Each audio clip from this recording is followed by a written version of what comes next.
Their independence anniversary provides us the opportunity to reflect on our past as a nation, appreciate the present, and to have a projection for the future. And fundamentally, it provides us the opportunity to thank God for the continued corporate existence of Nigeria as an indivisible socio-political entity with great economy or economic base for greater tomorrow. Those were the words of Mr. President during the address to the nation to mark the 59th independence anniversary of Nigeria as a nation. Welcome to Moment for Thought. I have with me distinguished Nigerians to have a reflection on Nigeria's corporate existence and the projection for the future. I have with me in the studio Dr. Alhatu Sarki Tafida, former Senate leader, the Fourth Assembly, former Minister of Health, former Nigeria's ambassador to the United Kingdom. He is Commander of the Order of the Federal Republic, CFR, and from the traditional angle, he is the Tafidan Zazzau. You're welcome to the program, sir. Thank you. Yes. Our own Dr. Padin Joku, a former university don, is Ambassador of Peace, another ambassador we have in the House.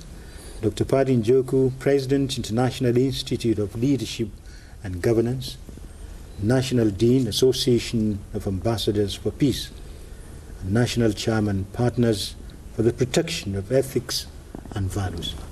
He is Omemko 1. You know, I always like to know what it means. You know, it attracts people. His name is the harbinger of glad tidings. He's always around when you need to have something like this discussing the nation. You're welcome. Thank you very much, Aliu, yes. And thank you, Nigerians. Well, let's start from what Mr. President said, the preamble of his speech, talking about the independence providing us the opportunity to reflect in our past and have appreciation of our present towards the projection of the future. You were around when we had our independence in 1960. Before then, perhaps you were part of Nigeria's state from the amalgamation in 1914. What were the projection of our founding fathers in a nutshell towards having an egalitarian society for better future? Nigeria to occupy that exalted position of greatness in the Committee of Nations. How do you appreciate the present in reflection of our lives? Well, our founding fathers, as we call them, Dr. Nnamdi Azikiwe, Tafawa Balewa, Sardauna of Sokoto, Awolowo, and so on, really wanted a country that will keep growing in terms of economy, in terms of wealth, in terms of everything that a human being will require in terms of education. So this is why we had in the West, for instance, the leader went straight to introduce free primary education at all levels. And at that time, we were young people. I was just about 20 when we got our independence. And I was admiring the leaders. Not that I wanted to be one of them, but I admired them. And you eventually become one. I was admiring them. Yes. And unfortunately, something came more or less scuttle the dream and the hope of the leaders. My own assessment, if we did not have the coup of 1966. And the government then was allowed to continue to make mistakes and go on. As Tawa Balewa was somebody I admire so much. I think the country would have been totally different from what it is today.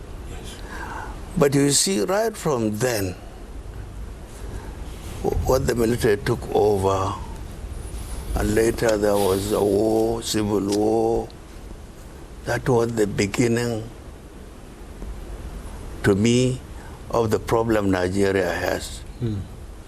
All these things, all this corruption we have, which affected literally everything.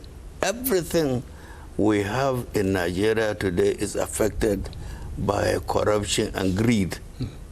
And that has its origin from that first military coup. I started work as a medical doctor in 1967. When I finished, and up to the time I became a doctor, medical doctor, I did not pay 1 naira or 1 pound at that time for my education. Whether at the secondary level, higher school certificate, or university, I did not pay. I even had some allowances. Yes. Who are the pioneers of the Lagos University Teaching Hospital. And we were given some allowances. Yes. So when we finished, we had already a job waiting for us. It just started becoming worse. Young ones are becoming greedy.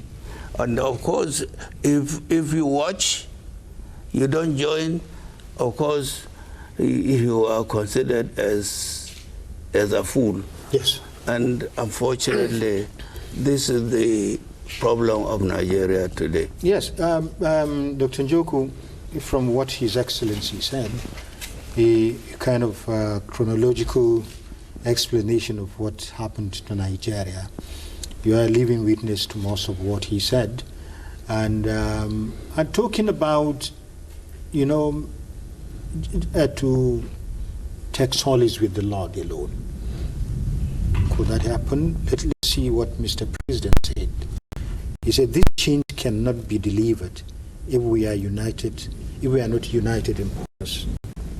As individuals and as a nation, we must all remain committed to achieving this positive and enduring change. Change does not just happen. We must change our lawless habits, our attitude to public office and public trust. To bring about change, we must change ourselves by being law-abiding citizens. This is what His Excellency is talking about. Reflective of what our founding fathers did. I remember in 1959, the elections, his electioneering campaign, the first president of Nigeria, Dr. Nnamdi Azikiwe, he said, we begin this journey with charity to all, with malice to none. Do we still have that?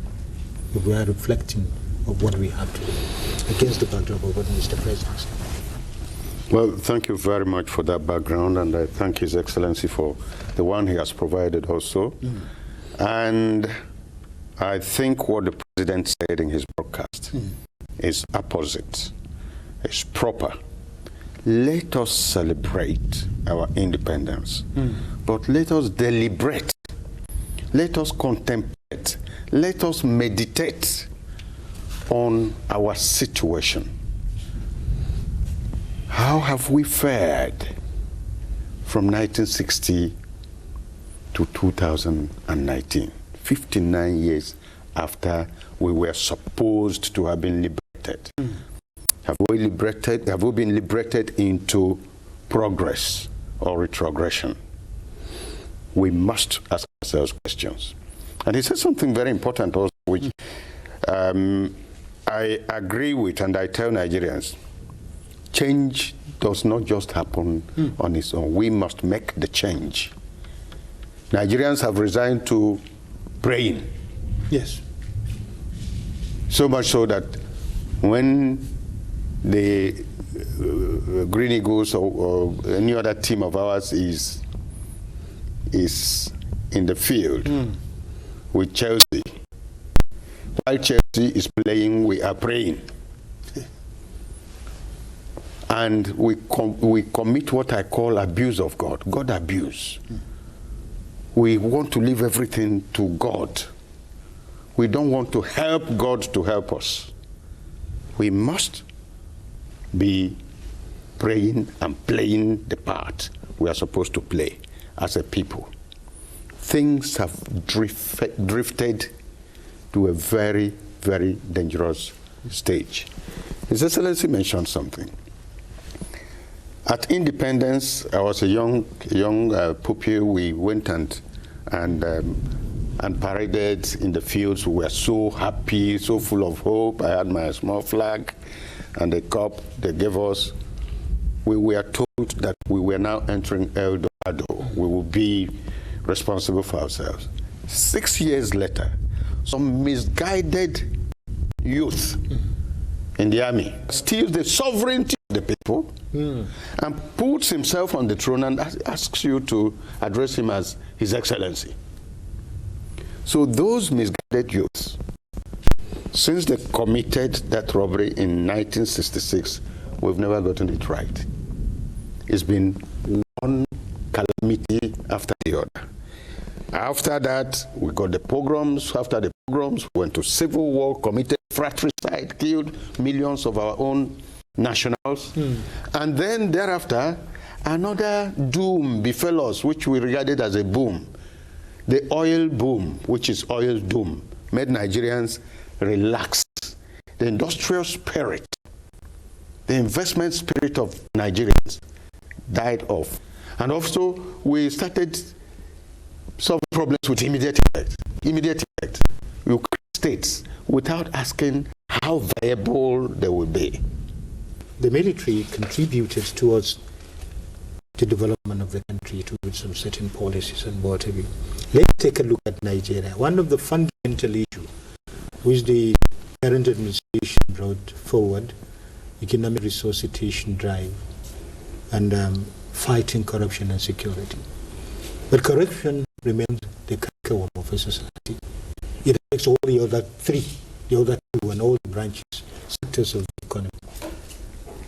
We hear that people say slogan. It's only Mr. President talking about an anti-corruption campaign and what have you. We earlier on had all the institutions that manage issue about corruption, and Mr. President quickly said that the blight of corruption is fighting back. Nevertheless, this is a battle that we shall see through, and this is a war which we shall win by the grace of God.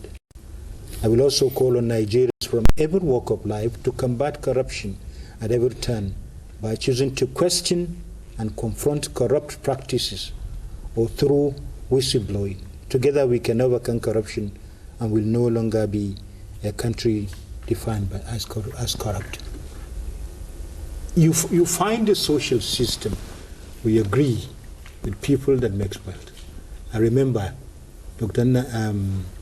Audumego Ojukwu, when he came back on our program on NTA, he said when he returned from exile, he found that younger generations are obtaining vehicle, nobody questioned them. They stashed money in the banks, all practices of businesses. We're still the same. The community don't ask questions. Parents don't ask questions. It's only the institutions of governance. For instance, the executive. How do we fight corruption head on, everybody?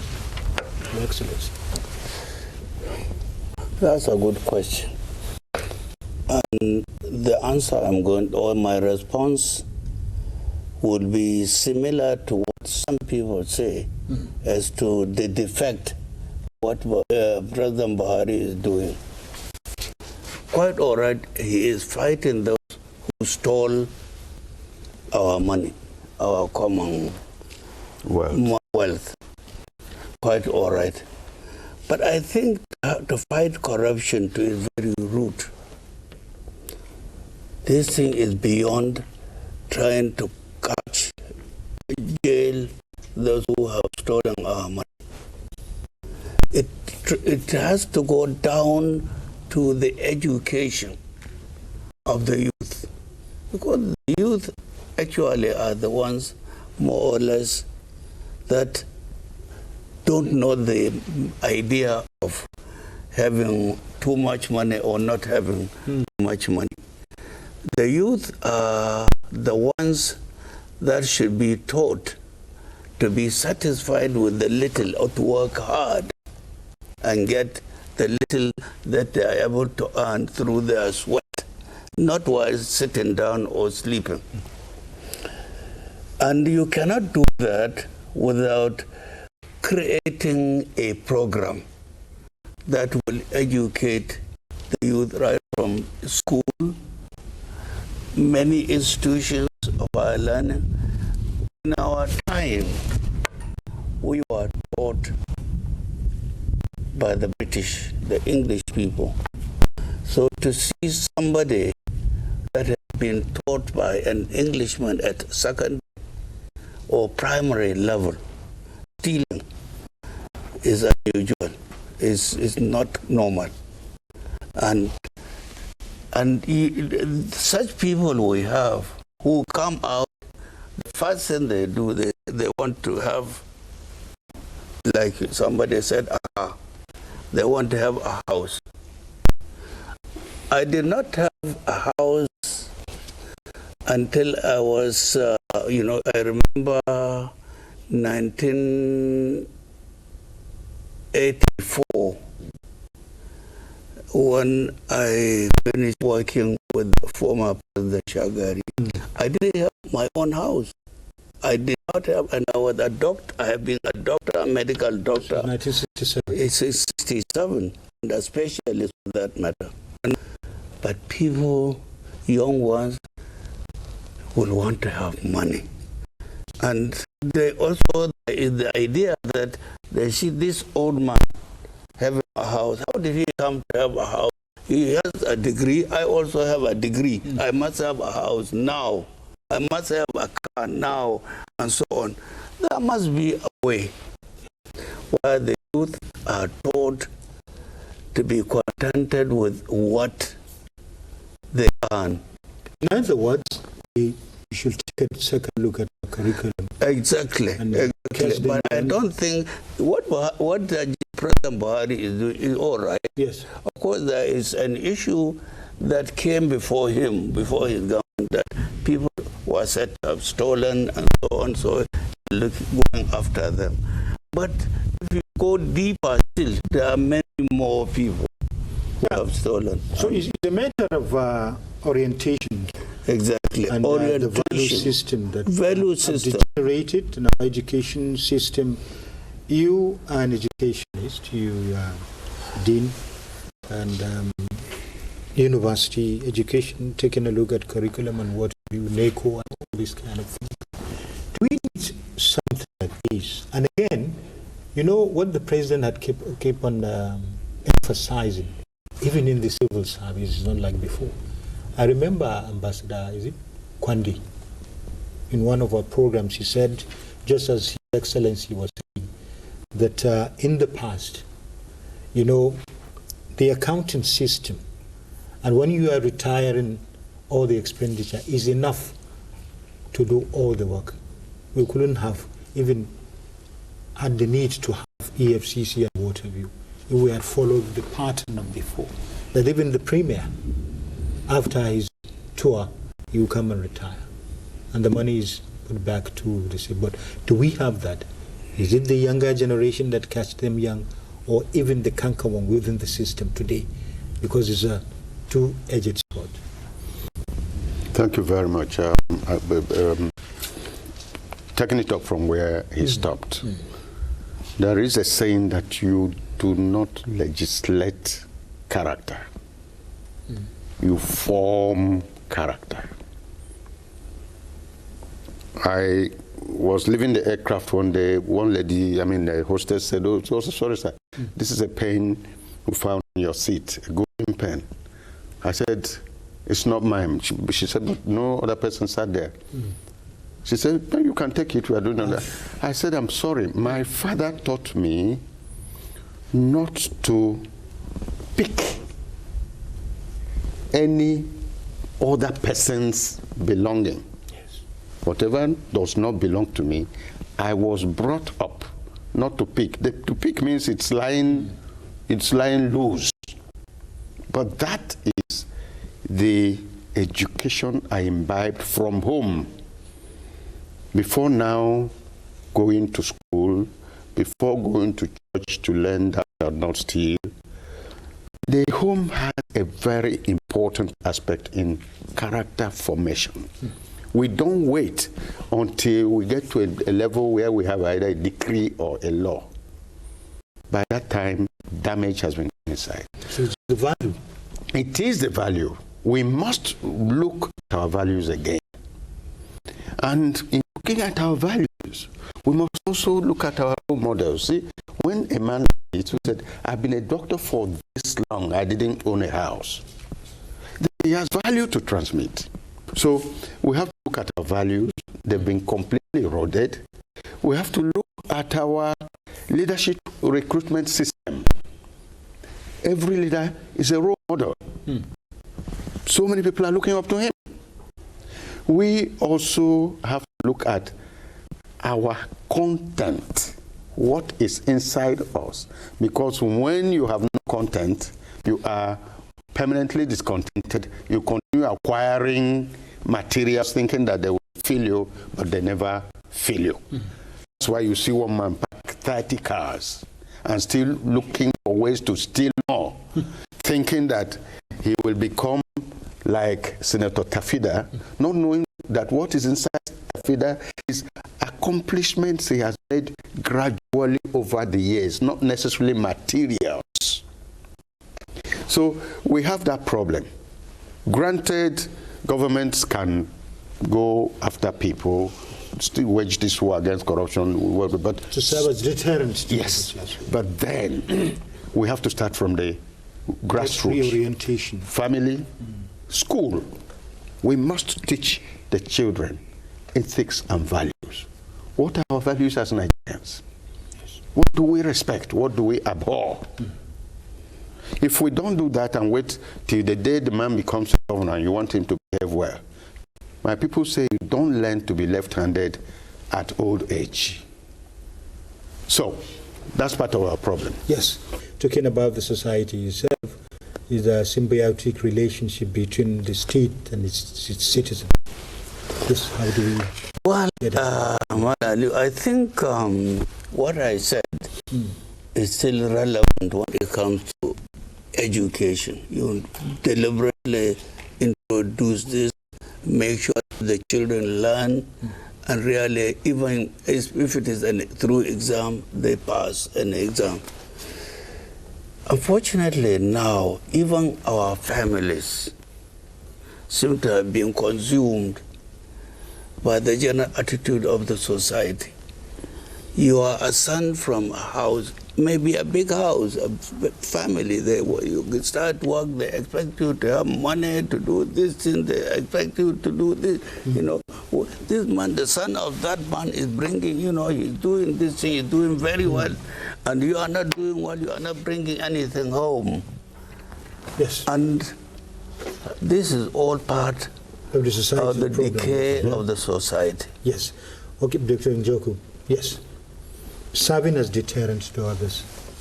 Because you won't say that those who stole public money should go scot-free. No way. Beautiful. No. So, Nigeria at 59, the Yes. way forward for better Nigeria. Way forward is reduce the number of people involved in public offices. We must trim down the size of our administration. If it's possible to trim down the number of states. Yes. You don't need 469 lawmakers here making laws every day on a permanent basis. As if there are people who are breaking laws every day so that you'll be making new ones. They have their values and what they contribute to. Also, please, let's reduce these things, trim them down so that we can survive. Of the Senate, yeah. Yes, I'm talking to him. I believe the issue of reducing is that it has come to stay in this country, unfortunately.